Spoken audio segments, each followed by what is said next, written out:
may naganap umano na pagtalikod sa unang iglesia ni Kristo. Totoo po ba? O batay lang sa maling akala? Sa Mateo 16:18 ay ipinahayag ng ating Panginoon Kristo na at sa ibabaw ng batong ito ay itatayo ko ang aking iglesia at ang mga pintuan ng Hades ay hindi magsisipanaig laban sa kanya. Totoo kayang ang kahulugan ng pahayag na ito ng Panginoong Hesukristo ay hindi matatalikod sa pananampalataya ang iglesyang kanyang itinayo noong unang siglo? Ito at ang iba pang mga talata ng Biblia na pinagbabatayan ng Iglesia Katolika Romana sa pagsasabing walang naganap na apostasya sa unang Iglesia ni Kristo. So, yun ang paulit-ulit na tuligsa ng mga sulpot na sekta, lalo na sa iglesyang tatag ni Felix Manalo, mga kapatid, na may naganap umano na pagtalikod sa unang iglesia. Ito ang ating tatalakayin sa ating pananampalataya at katuwiran.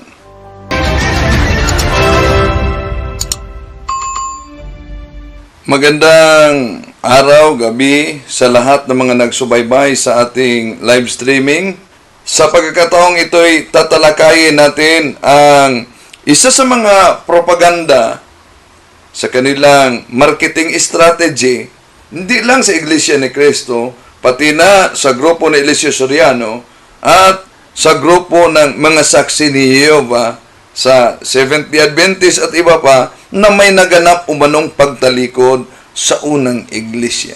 Akala ko ba mga kapatid na batay sa Biblia?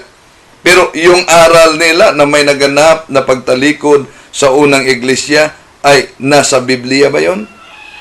Yun ang ating pag-aralan. Pakinggan muna natin ang ministro ni Felix Manalo. Mga kaibigan, sa pagkakataong ito ay ibubunyag po namin si Victor Sandoval, mga kapatid, ministro ng Iglesia ni Cristo, ibumunyag umano nila ang aral ng Iglesia ni Cristo tungkol sa naganap na pagtalikod sa unang Iglesia ni Cristo. Ayon kasi sa pasugo ni Felix Manalo na ito'y pinagdikdikan nilang aral na pinalabas nila na ang unang iglesia ni Kristo na itinayo mismo ng ating Panginoon Jesucristo sa unang siglo ay nataglikod umano. Kaya, kung yun ang argumento nila na natalikod ang unang iglesia ni Kristo at palagi nilang ginagamit ang Roma Kapitulo 16, versikulo 16, na sasabihin nilang kami po ang nakasulat ayon sa Roma 16:16. E di ibig sabihin silang natalikod. Di po ba? Kung yun ang argumento nila. Pero pag-aralan natin mga kapatid, kung totoo ba at may batayan ba talaga o kaya ayon lang sa kanilang maling pagkahulugan at maling interpretasyon upang yung mga nagsulpotang sikta na tatag lamang ng tao ay maisingit at sa kanilang pagsingit, kanilang iginiit, sila ang nagiging tunay. Pero, alam nyo ba kung ano na iglesia na sa pasimula ay siyang tunay na iglesia ni Kristo noon pa man? Mas mabuti siguro na yung kanilang pasugo mismo ang ating babasahin. Pasugo Magazine, Abril 1966 sa pahina 46, ang Iglesia Katolika na sa pasimula ay siyang Iglesia ni Kristo. Tandaan ninyo, yung aral nila mga kapatid na kailangan mabasa sa Biblia.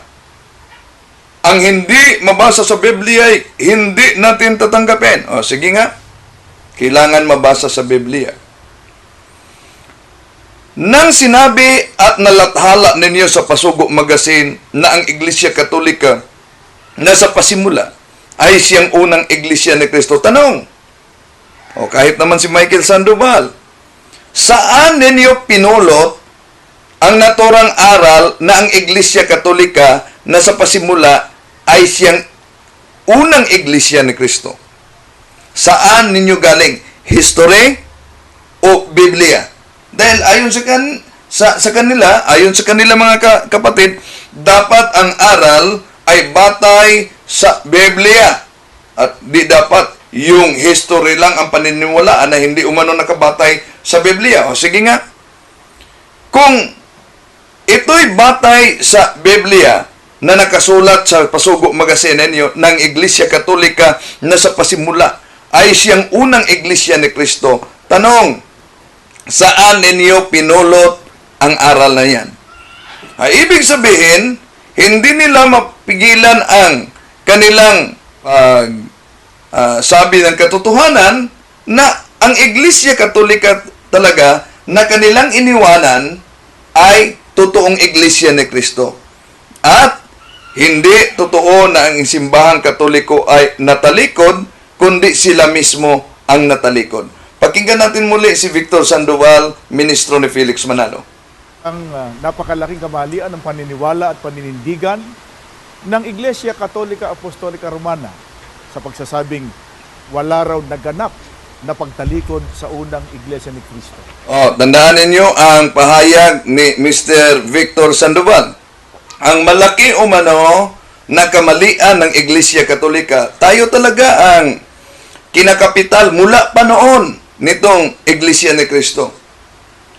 Walang problema naman sa Iglesia na inaniba ni Eliseo Soriano dahil inaamin naman ni Eliseo Soriano na sila'y hindi totoo. Pero alam nyo ba na itinuro ni Eliseo Soriano na yung itinatag niyang members of the Church of God Internationals na nakilala sa kanilang programang Ang Dating Daan dahil nakapangalan ng Church of God.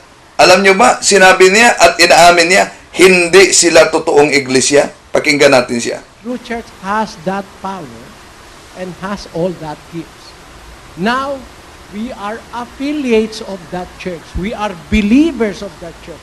We are imitators of the true church. So, we do not claim that we are the true church. The original church is the true church. And that Malinaw mga kapatid.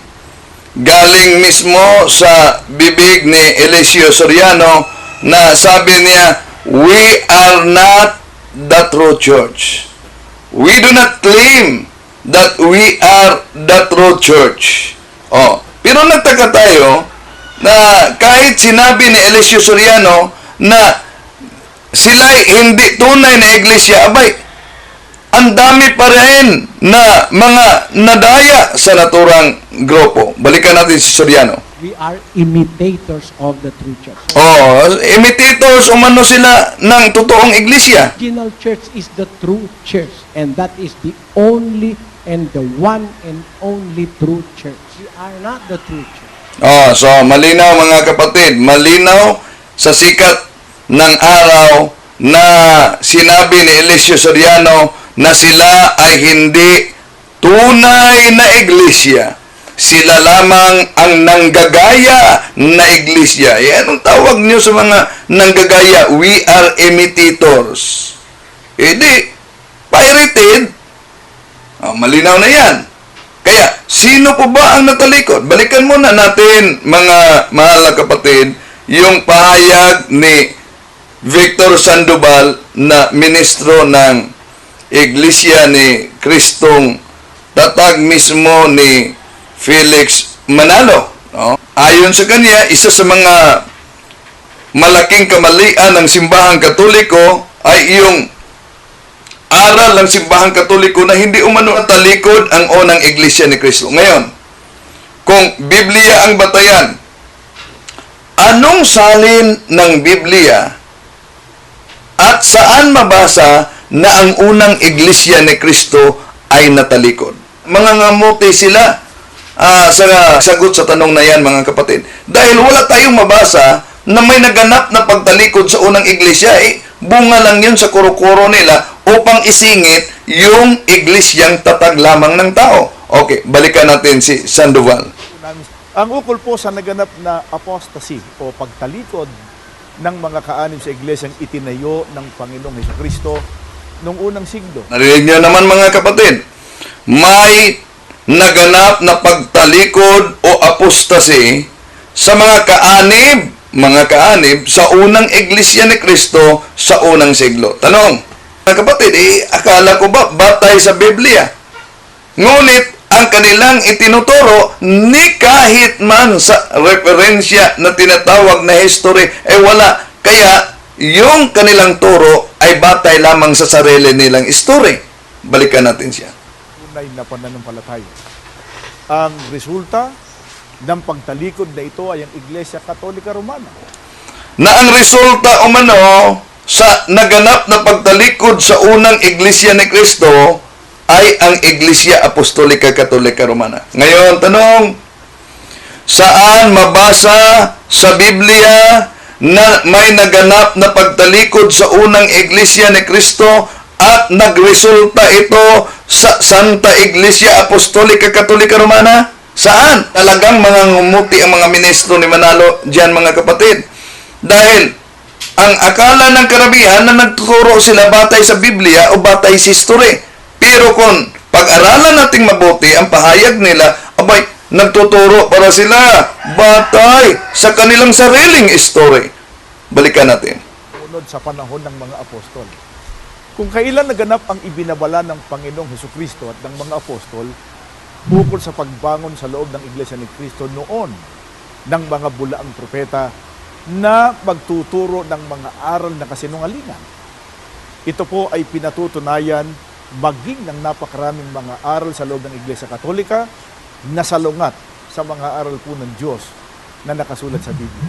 Hindi po tayo totol sa nakasulat San Mateo Kapitulo 24, versikulo 24, San Mateo Kapitulo 7, versikulo 21, na may mga bulaang propeta na magsilabasan ang magtuturo ng mga maling aral. Hindi tayo tutol yan. Ngunit, yung kanilang history na ginamit nila at nakabatay sa sariling history na may naganap na pagtalikod sa unang, abay, wala silang mababasayan. Walang ni isang talata ni anong sali ng Biblia na mabasa ang mga ministro ni Felix Manalo niyan, mga kapatid. Na may naganap talagang pagtalikod sa unang iglesia na tatag ng ating Panginoon Jesucristo. Tandaan natin, mga kapatid, bago pa man nagsulputan itong mga iba't ibang mga grupo, lalo na itong Church of Christ na tatag ni Alexander Campbell, Iglesia ng Diyos, haligi at suhay ng katotohanan, at tatag nila ni Perez na paksyon ng Iglesia ni Cristo, Iglesia ni Cristo tatag ni Felix Manalo, members of the Church of God International na tatag ni Eliseo Soriano, at iba't iba pang mga sikta, iba't iba pang sikta, mga kapatid. Bago nagsulputan ang naturang mga sikta, walang ibang tunay na iglesia na pinatunayan mismo ng history, mga kapatid, kundi ang Iglesia Apostolika Katolika Romana lamang.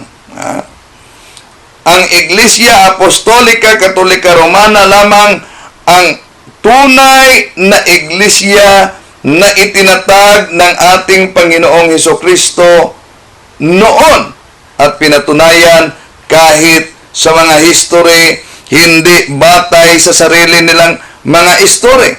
So, itong mga nagsulputan, Church of Christ, Church of God, yung Iglesia ni Cristo tatag ni Felix Manalo, members of the Church of God International, sila yung mga simbahan na umaabuso, mga kapatid, sa Biblia. At ini-interpret nila base sa kanilang pag-unawa. Sila ay mga Kristiyano umano, pero hiwalay sila sa tunay siya Apostolika Katolika Romana. Ang Iglesia ni Cristo o ang Iglesia ng Diyos ay hindi opisyal na pangalan na una natin tinalakayan sa New Testament. Ginamit ito sa New Testament as descriptive phrase o paglalarawan to indicate that the church is belong to Christ or belong to God. gusto nating bigyan linaw mga kapatid, sapagkat alam naman natin na ang simbahang tinatag ng ating Panginoon Jesucristo mula noon ay sa unang siglo ay walang official name. Wala pang Felix Manalo, wala pang Mr. Eliseo Soriano, wala pang Martin Luther, wala pang Ellen Goldwhite, wala pang Muhammad, at iba pang mga tagapagtatag sa mga nagsulputang sikta. Noong una ay hindi hiwalay ang mga Kristiyano sa iisa lamang iglesia. Ang aking bahay ay tatawaging bahay dasalan sa lahat ng bansa. Ang bahay ay gawing bahay dasalan sa lahat ng bansa. At kung ating tingnan ang Marcos Kapitulo 16, versikulo 15, magsiyaon kayo sa buong sanlibutan at inyong ipangaral ang ebanghelyo sa lahat ng tao. Roma, at maliban sa Roma, sa Espanya pa rin. Tandaan nyo, mamatay yung leader o apostol, noon pa man, abay, meron silang papalit. Kaya nga kung tingnan natin ang pwesto nila bilang obispo, bilang leader ng simbahan, Gawa Kapitulo 1, versikulo 20, mga kapatid, napakalinaw po. Di po ba? Pinalitan mismo si Judas, said Peter. It is written in the book of Psalms, may his place be deserted. Let there be no one dwell in it. And may another take his place of leadership. Na Mr. Sandoval. Paniniwalang ito ng Iglesia ni Cristo at paninindigang ito ay mahigpit namang tinututulan maging ng mga defensor katoliko. At gumagamit pa nga sila ng mga talata sa Biblia para kanilang panindiganan, o mas anggap na salita na pangatwiranan, ang sinasabi nila na wala raw naganap na pagtalikod sa unang Iglesia ni Cristo. Ang isa rito yung nakasulat sa Mateo 16:18. Mabuti basahin. So pakinggan natin mga kapatid, dahil meron silang sariling pag-unawa sa San Mateo Kapitulo 16:18 nang sinabi ng ating Panginoong Hesus, et ego dico kiato is Petros, et soperham Petra midipicabo iglesia miam. Tinatag ng ating Panginoon ang kanyang iglesia saan? Sa ibabaw ng bato. Pero anong ibig sabihin umano? Kilala mo ng talata. Tignan natin kung paano nila ito inuunawa at pilit na pinangangatwiranan. Tingnan din natin paano inunawa ng mga ministro ni Felix Manalo at pilit nilang iginiit na may naganap talagang pagtalikod. Iyo 16:18. At sinasabi ko naman sa iyo na ikaw ay Pedro at sa ibabaw ng batong ito ay itatayo ko ang aking iglesia at ang mga pintuan ng Hades ay hindi magsisipanaig laban sa kanya. Ang pahayag na ito ng ating Panginoon Kristo ay tungkol sa kanyang iisa at tunay na iglesyang itinayo. Iisa at tunay na iglesyang itinayo. Tungkol At anong sabi sa kanilang nalathala sa kanilang pasugo? Ang Iglesia Katolika na sa pasimula ay siyang unang iglesia ni Kristo. Iisa lang. At kung sabihin nilang may naganap na pagtalikod sa unang iglesia ni Kristo sa unang siglo at ang resulta ay ang Iglesia Katolika, saan ba nila yan pinulot?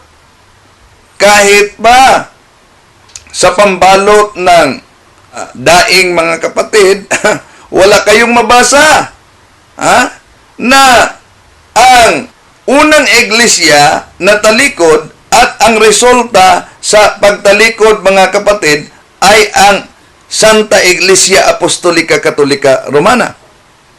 Ito'y isa sa mga aral ng iba't ibang sulpot na sekta at na kopya din ni Felix Manalo nang nagtatag siya ng sarili na Iglesia 1940 na may naganap umanong total apostasy o pagtalikod sa unang Iglesia ni Kristo. Kaya saan kaya kinuha nila ang naturang aral? Mula ba sa Biblia may mabasa ba na may total apostasy sa unang Iglesia? O batay lang sa mali nilang akala? Pwede nating itanong sa kanila kung dahil iyon ang kanilang iginiit na aral, kung natalikod ang unang Iglesia ni Kristo, mga kapatid, ibig ba sabihin, Felix Manalo? Na sinabi niya na ang kanyang iglesyang ito ay hindi pananaigan ng mga pintuan ng Hades. Paano po ginagamit ng Iglesia Katolika ang talata? So paano umano ginagamit ng Iglesia? Ngayon, pag-aralan natin mga kapatid, kung paano din ito ginagamit ng mga ministro ni Felix Manalo upang isingit ang kanilang apostasy theory. Okay, tuloy. Para panindiganan nila at ituro nila na hindi raw matatalikod sa pananampalataya ang iglesyang itinayo ng Panginoong Hesukristo. Dala po namin ang isang aklat ng Iglesia Katolika na pinamagatang Siyang Inyong Pakinggan, ang aral na Katoliko, sa pahina 79. Ganito ang sinasabi sa aklat na ito. Ang pamamahala ng Santa Iglesia. Ipinagkatiwala ni Hesukristo ang pamamahala ng kanyang iglesia sa mga apostol at sa kanilang mga kahalili. Inilagay niya na parang pinakapuno ng buong iglesia si San Pedro. Ang nauna, noong sabihin niya sa kanya, "Sinasabi ko sa iyo na ikaw ay Pedro." Pedro ay ang wikang Arameyong Kephas na ang kahulugan ay bato. At sa ibabaw ng batong ito ay itatayo ko ang aking iglesia. At ang pintuan sa makatwid ang kapangyarihan ng infyerno ay hindi mananaig sa kanya. Mateo 16:18. Alinsunod po sa aklat na binasa natin ay ikinukot ng mga otoridad Katoliko ang ipinahayag ng ating Panginoon Kristo sa Mateo 16:18 na sinasabi ron na ang iglesyang itinayo niya ay hindi pananaigan ng infyerno o ng kapangyarihan ng Hades. Kaya ano ang konklusyon ng Iglesia Katolika Romana? Hindi raw pwedeng matalikod ang tunay na iglesyang itinatag ng Panginoon Kristo. So anong konklusyon ng mga ministro ni Felix Manalo? Pwedeng matalikod ang iglesyang tatag ng ating Panginoon Kristo. Kahit paman na ito'y hindi pananaigan ng kapangyarihan ng impyerno, pero pwede pa rin matatalikod. Saan natin yan mabasa? Balikan natin siya. Ang paniniwala nila, kung ito ay matatalikod, sa mga today, mapananaigan ng impyerno. At may binabanggit pa nga ang mga defensor Katoliko na, pagkaroon nagkaganon, di talunan ang Panginoon Kristo. Nagtayo siya ng iglesia, pagkatapos ay matatalikod. Tama! Ibig ba sabihin mga kapatid, na ang tunay iglesyang tatag ng ating Panginoon Kristo ay natalikod, ibig sabihin, huminto sa pagiging totoo, ngunit yung tatag ng tao na hindi totoo, ayon ay hindi natalikod at yun ang nagiging totoo. Di po ba? Na rinig nyo naman si Ramel Parba, di po ba? Sabi ni Ramel Parba, wala po silang sariling Biblia. Ibig sabihin mga kapatid, nakibasa lang sila ng Biblia. Anong ibig sabihin kung nakibasa ng Biblia? Ibig ba sabihin mga kapatid, sila na nakibasa ng Biblia, sila'y nagiging tunay at yung nagsalin ng naturang Biblia ay hindi tunay. Ibig sabihin, sila'y nangungopya at ang kinukopyahan nila ay nagkamali, ngunit sila'y nangungopya, sila'y nagiging tunay. Very illogical argument ng mga ministro. Okay, pakinggan natin sila si Sandoval muna at si Parba. Laro tayong sariling salin ng Biblia. Ang una, kaya natin na gumawa ng sariling salin ng Biblia. Kaya natin, kapatid na Michael, pero hindi po ginagawa yon ng Iglesia ni Cristo. Ang dahilan, kapatid na Michael, iyon nga mismong mga Biblia ang isinali nila na ating ginagamit. Hindi nga nila halos paniwalaan pag tayo ang gumagamit. E di lalo namang hindi nila tatanggapin kapag yan ay salin ng Iglesia ni Cristo.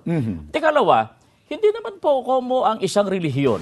Tulad ng Iglesia Katolika, hindi naman komo ang isang relihiyon, mayroong sinaling Biblia, gaano mang karami yan, hindi katibayan yan na yan ay totoo o tunay na relihiyon. So, yun ang argumento nila mga kapatid. Hindi katibayan o mano na kung gaano man karami ang isinali na Biblia ay nagiging tunay na. So, ibig sabihin, sa very illogical argument ng mga ministro, silang walang sariling Biblia, silang mga nangungupya lang, sila ang nagiging tama at ipinalitaw nila na yung kinokopyahan nila ay mali. Tama ba? Ang nangungopya ay tama, ngunit ang kinokopyahan ay mali. Nako argumentum contra factum non valet. An argument which is contrary to the fact cannot be accepted. Balikan natin si Victor Sandoval. Anong sabi niya? Anong pagkahulugan niya? Tungkol sa San Mateo 16:18 nang sinabi ng ating Panginoong Hesus na itatayo niya ang kanyang iglesia sa ibabaw ng bato at kahit ang kapangyarihan ng infierno ay hindi makapananaig sa tunay na iglesia. Pakinggan natin siya. Mga Rama, kaya ang pagkaunawa nila sa mga talata ng Biblia na kanilang pilit na pinagbabatayan sa kanilang paninindigan at pagsasabing wala raw naganap na pagtalikod sa unang Iglesia ni Cristo. Ano ba ang panindigan nitong grupo sa Iglesia ni Cristong Tatag ni Felix Manalo, mga kapatid, tungkol sa iginiit nilang may naganap na pagtalikod sa unang Iglesia na itinatag ng ating Panginoon Jesucristo? Ano po ba ang sariling pagkahulugan nila, mga kapatid, nang sinabi sa binasa nila sa San Mateo 16:18 na ang kapangyarihan ng kamatayan ay hindi makapananaig sa iglesyang tatag ng ating Panginoon Jesucristo? Balikan natin si Sandoval. Na hindi makapananaig ang kamatayan sa iglesyang itinayo ng ating Panginoon Jesucristo. Ang ibig sabihin ba, yung mga kaanib sa tunay na iglesia, sa tunay na iglesyang itinayo ng Panginoon Jesucristo ay hindi na makakatikim o hindi makakaranas ng kamatayan? Hindi ko namin bibigyan yan ng sariling opinion o paliwanag. Bayaan nating ang Panginoon Jesucristo pa rin ang sumagot sa ating katanungan. Ang sariling interpretasyon nila, mga kapatid, nang sinabi ng ating Panginoon umano na hindi makapanaig ang kapangyarihan ng kamatayan, ibig ba sabihin na ang mga apostles umano'y hindi mamamatay? Aba, hindi yan ang ibig sabihin. Ibig sabihin na kahit man mamamatay ang mga apostles, ayon sa Gawa Kapitulo 1, versikulo 20, may papalit sa kanila. Kaya ang tunay na iglesia ay may unbroken line of succession. Hindi family-owned, hereditary religion.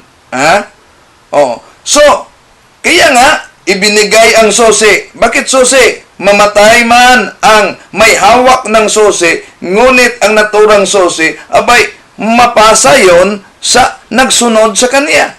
Okay, balikan natin si Sandoval.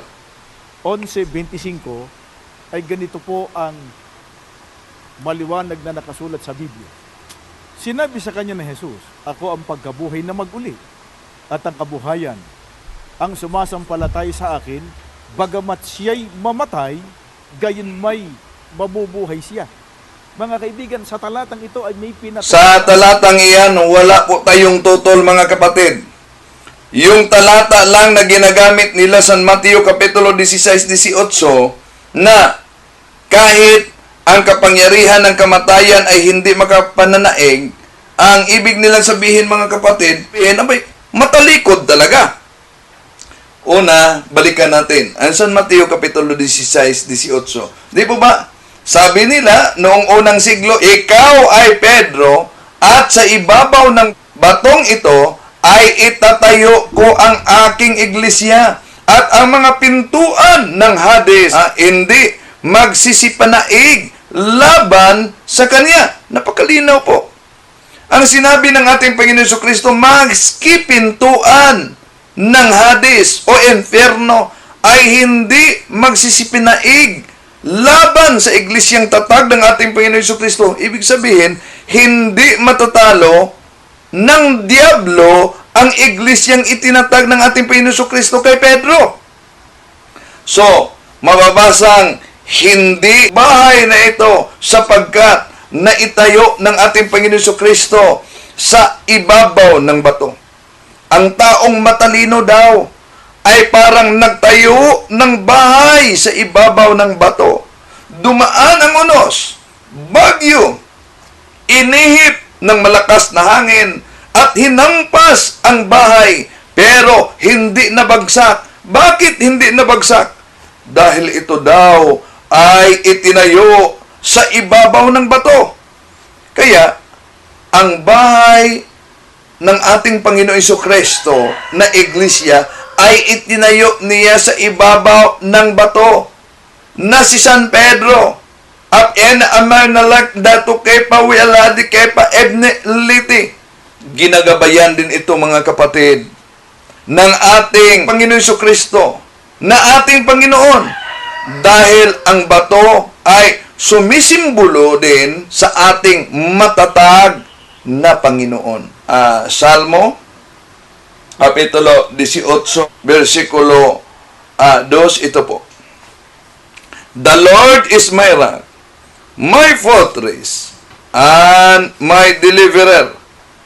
My God is my rock, in whom I take refuge, my shield, and the horn of my salvation, my stronghold. At San Mateo Kapitulo 24, versikulo 10, ituloy natin sa 13 mga kapatid kung ano ang ating mabasa. At dahil dito'y marami ang tatalikod sa kanilang pananampalataya, mapupuot sila at magtataksil sa isa't isa. Marami ang magpapanggap na propeta, ngunit ang mananatiling tapat hanggang wakas ay maliligtas. Batay sa talatang ito mga kapatid, hindi talaga totoo na may naganap na lubusang pagtalikod dahil may manatili at ang manatili ay maliligtas. May mga ilan na tatalikod sa pananampalataya at iligaw ang marami, pero hindi lahat. Ang sa kanila, lahat unang iglesia na wala. Kaya ito'y bumangon sa panahon ni Felix Manalo at sa ibang mga sulpot na siktang tatag lamang ng tao. Hindi naman sinabi sa talata na lahat sila ay natalikod, kundi marami. Totoo, marami, pero hindi lahat. Alam naman natin mga kapatid na ang ating Panginoong Hesus ang nagtanim. Ibig sabihin, siya ang nagtatag sa kanyang iglesia na ipinangaral ng mga apostles at ito'y umabot sa iba't ibang bahagi ng bansa. Kung papalabasin ni Mr. Felix Manalo na natalikod ang unang iglesia ni Kristo, parang sinabi din niya na ang ating Panginoong Hesus ay masamang puno dahil ang kanyang iglesia abay huminto sa pagiging totoo. Ibig sabihin, ang kanyang iglesia mga kapatid ay namumunga ng masamang bunga. Pero anong mabasa natin? San Mateo Kapitulo 7, versikulo 17. Ito po ang ating mabasa. Ang mabuting puno ay hindi magbubunga ng masama. Ang masamang puno ay magbubunga ng masamang bunga. So kaya, kung iginiit nilang natalikod, ibig sabihin, ang nagtatag, ang nagtanim, ay masamang puno. Ang ating Panginoon Hesus ang nagtanim, kaya, ang bunga nito ay magiging mabuti. Unang Pedro 1:16, magiging banal dahil ang Diyos ay banal.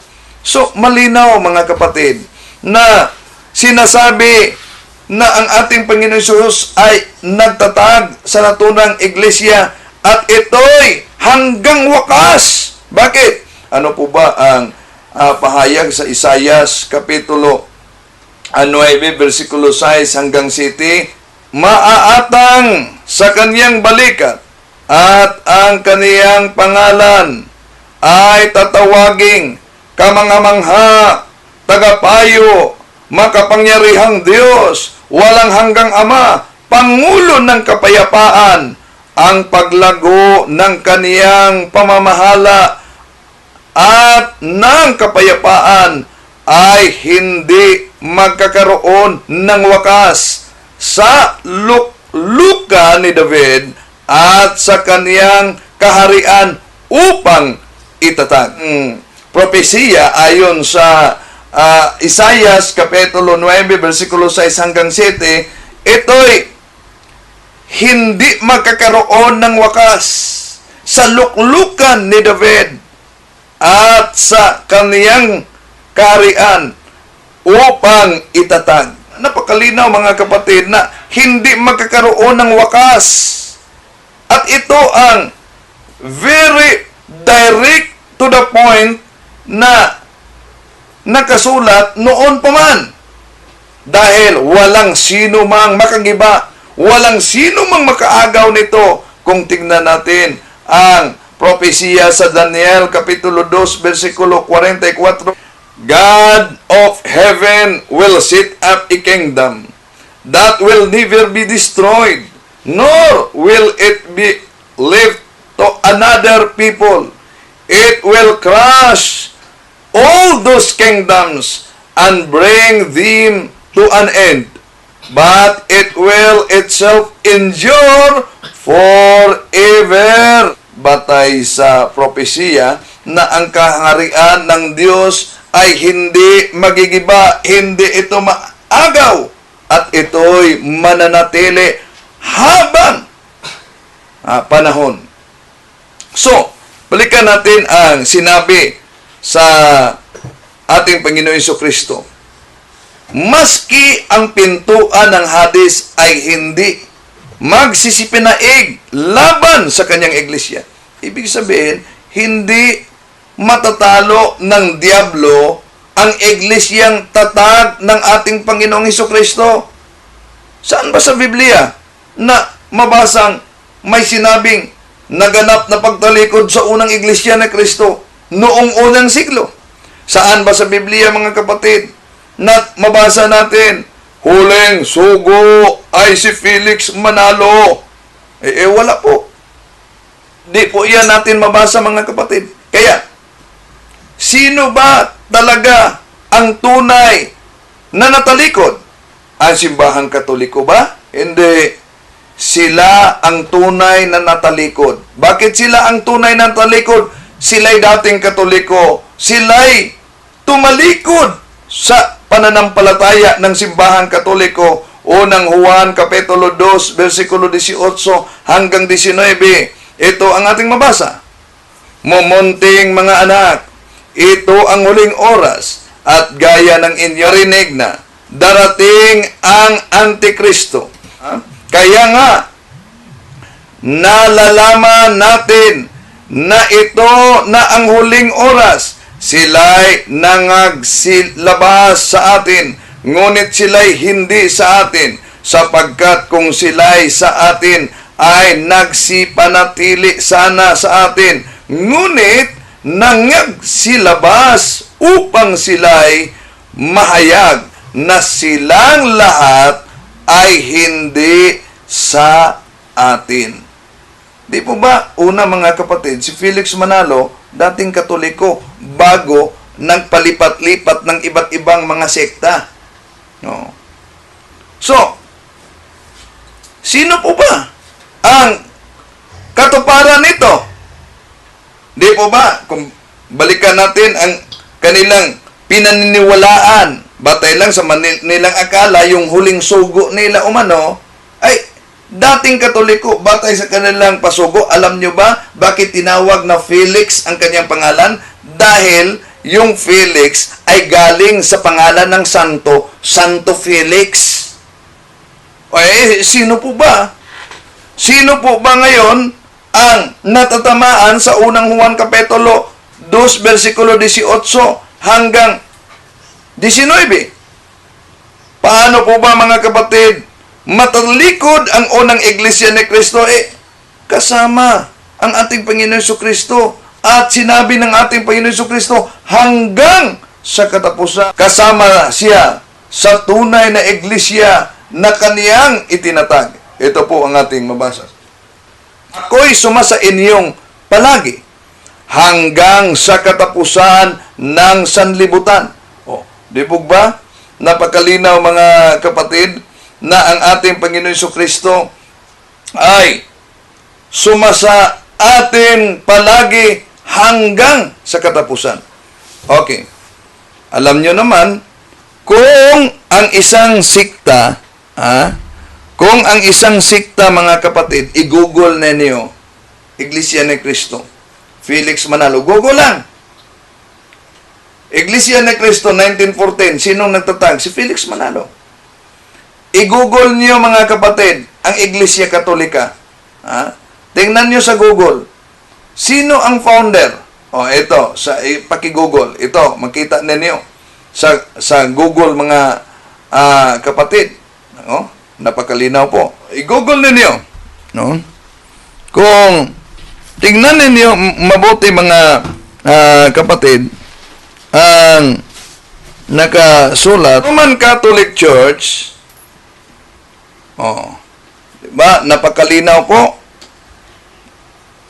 Moved to Rome by Peter after he fled Jerusalem. Was founded by God made man Jesus Christ. Diba? Yun ang mabasa natin sa Google. I-google niyo ang Iglesia ni Cristo. I-google niyo ang Seventh Adventist. I-google niyo ang grupo ng Church of God International. Sinong katatag? Napakalinaw. Baka mag-boycott sila sa Google nito. Google niyo. Okay, balikan natin. History tayo. Di po ba? Sila'y gumagamit ng iba't ibang mga aklat, mga kapatid. Kahit history, ginawa nilang mga history. Ito. The Philippines, a unique nation by Sonia M. Zaidi and Gregorio Zaidi sa pahina 123. Ito ang mabasa natin. World History.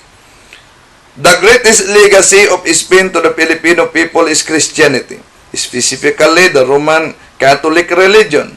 Strangely, this religion was Asian in origin, being founded by Jesus Christ in Palestine.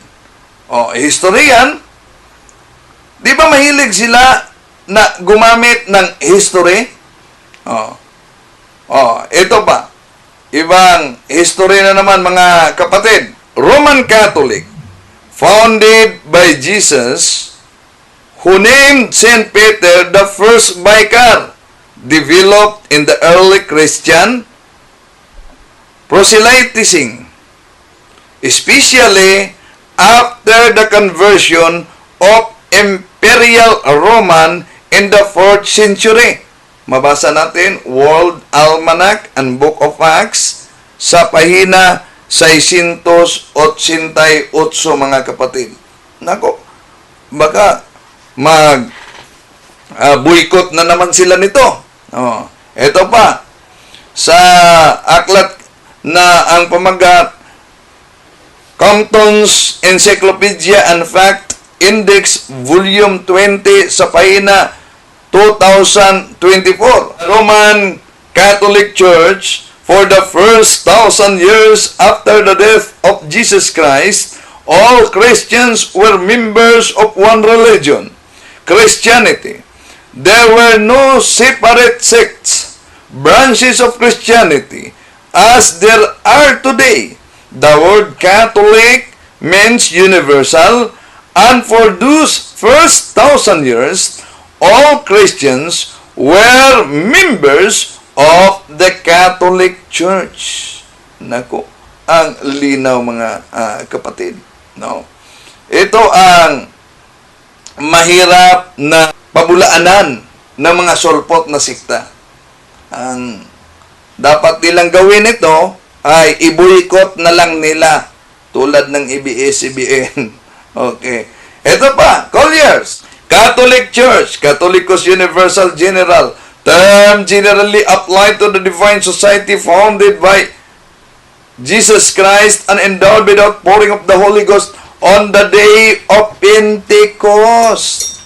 At may tuloy pa yan, hence often called Roman Catholics. Ang dami mga kapatid na mga history na pinatunayan na ang iglesyang tatag ng ating Panginoon Jesucristo ay walang iba kundi ang Iglesia Apostolika Katolika Romana. Balikan muna natin si Victor Sandoval.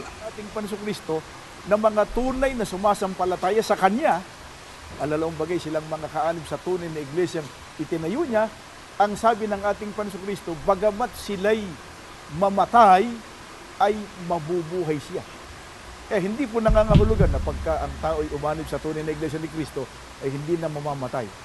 Wala tayong tutol yan. Tutol tayo sa pahayag nila na yung Mateo 16:18 na kahit ang kaharian ng infyerno na binasa ni Victor Sandoval ay hindi makapannaig, yung iginiit nilang doktrina na maganap na pagtalikod, saan ba yan natin mapulot? Na kahit sila'y mamatay man sila, at matalikod ang tunay na iglesia. Saan yon? Hindi yon mabasa. Tuloy natin siya. Yun. Pagkatapos po na magkasalang mga unang nilalang ng Diyos. Pero napakadakilang kapalaran po makabilang sa mga tunay na sumasampalataya, sa mga tunay na kaanib sa iglesia ni Kristo, sapagkat bagamat sila'y mamatay, sila po ay mabubuhay. Tama! Tama! Pero ang tanong, yun bang inaniban niyo? Yun po ba ang tunay na iglesia ni Kristo? O nangunguha o namumulot lang kayo sa Biblia ng pangalan tulad sa iba't ibang mga nagsulpotang sekta na inilagay at inirehestro upang angkinin lang na kayo ang nasa Biblia? Malinaw na pinulot lang ninyo galing sa Biblia.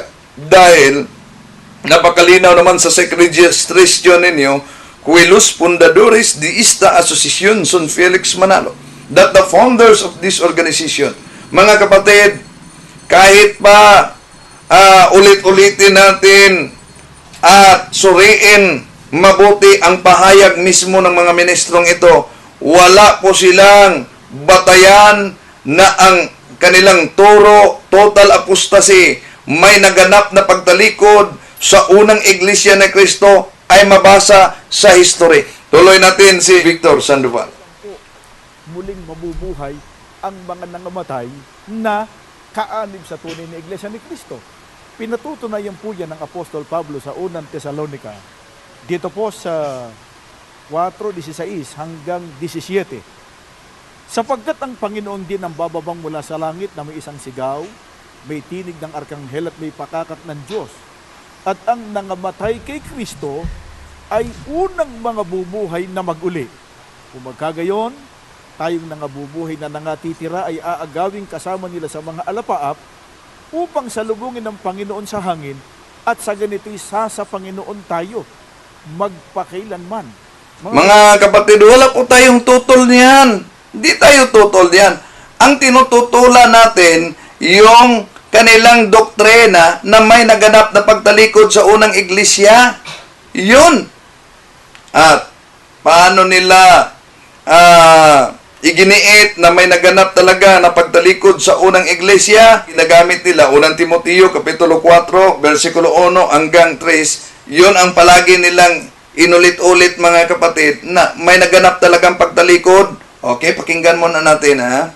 Dito po sa unang Timoteo 4:1 at 3, ngunit hayag na sinasabi ng Espiritu na sa mga huling panahon, ang iba'y magsisitalikod sa pananampalataya, at mga kikinig sa mga espiritong mapanghikayat at sa mga aral ng mga demonyo, na ipinagbabawal ang pag-aasawa at ipinag-uutos na lumayo sa mga lamangkati na nilalang ng Diyos, upang tanggapin na may pagpapasalamat ng mga nagsisisampalataya at nangakaalam ng katotohanan. Yun ang kanilang paulit-ulit na ginagamit. Pero kung tingnan po natin mga kapatid ang naturang talata, tumutukoy ito sa Albigensian heresy at yung mga heretikong Ebionites, Gnostics, yung Manicians, at yung Albigensian heresy sa Albi, France, World History Before Modern Times by O'Brien, ito po ang mabasa natin. They were called Albigensian from the town of Albi, France, and were also known as Catharos, pure, o Catharis. Some of their doctrines were, all material things are bad, marriage is wrong, free love and suicide are good, all animal foods are to be avoided. Ano po bang ibig sabihin ng marriage is wrong? Una, itong Albigensian heresy, yung Gnosticos, hindi kasi sila mag-aasawa sa pamamagitan ng simbahang Katoliko noon. Anong ibig sabihin ng free love?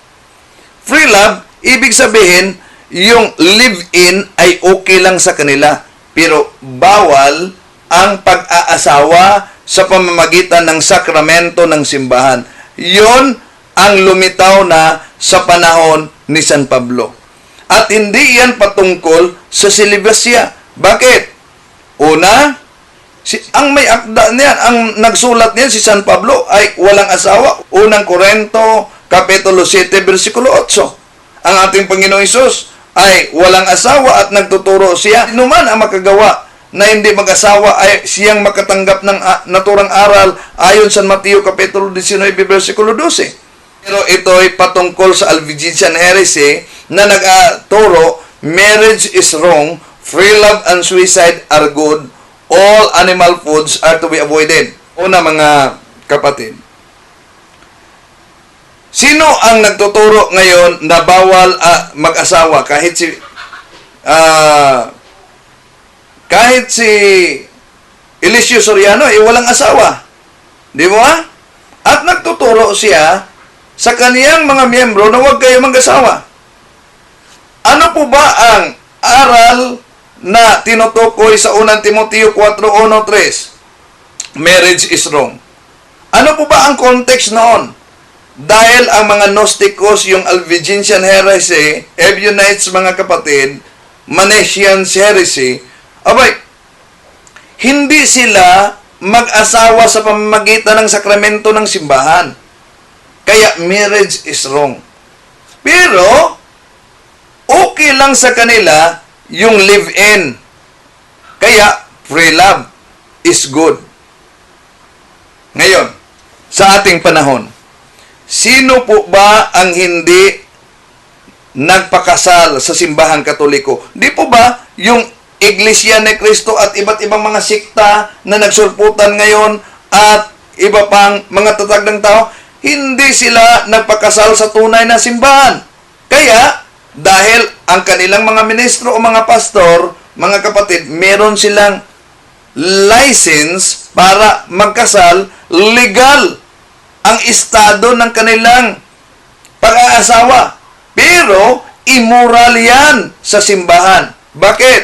Dahil walang authority o apostolic authority ang nagkasal sa kanila. Legal, ibig sabihin, legal ang kanilang live-in, ngunit immoral ang kanilang pag-aasawa, kaya lahat na galing sa ibang sikta, kung sila'y yumakap sa simbahang Katoliko, sila'y kailangang ikasal. Yung ibang mga sikta na yumakap sa simbahang Katoliko, Iglesia ni Cristo, ay kailangan silang binyagan. Kaya, mga kapatid, kung tingnan natin ang talata na ginagamit nila, sino po ba ang natalikod sa tunay na pananampalataya? Walang iba, ang mga nagsulputang sikta. Hindi po natin layunin na sakta ng damdamin ng ating mga mahal na kapatid, ngunit sinagot lang natin ang matagal na nilang propaganda. Maraming salamat po sa inyong pagsubaybay. Ang inyong lingkod, Brad Windel Talibong, hanggang sa muli. To make His message known is our responsibility. So here we are to pledge our lives to the Lord of eternity. I am Catholic, I am alive, I am the gospel, I am the light. I am Catholic, I am alive, I am the leaven, the salt and light. I am Catholic, I am alive.